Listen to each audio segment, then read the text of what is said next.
Anglijā pirmā diena beigusies, nezinu, ko lai pasaka, bet esam kaut kur tabulas apakšdaļā.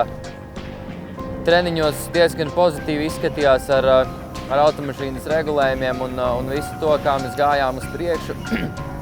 Tad pirmajā braucienā visi bija stipri pielikuši, arī es, bet ar to bija pamaz. Lielas izmaiņas automašīnā izveidojām uz otro braucienu, gan amortizācijā, gan diferenciāļos. Viss sākās jau otrā brauciena startā. Pa lielam bija pats vidus, kas varbūt nav tā izdevīgākā starta vieta.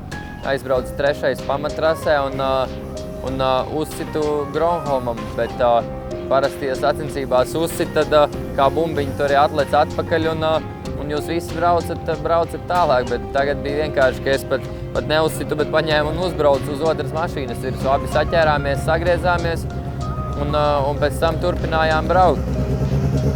Kaut kā tā nebija domāts, bet sanāca un beigās tiesnesis nolēma piešķirt melno karogu.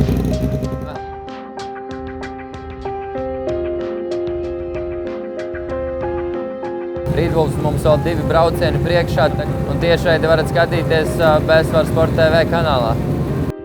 Viss kļūst iespējams. Lat Telekom.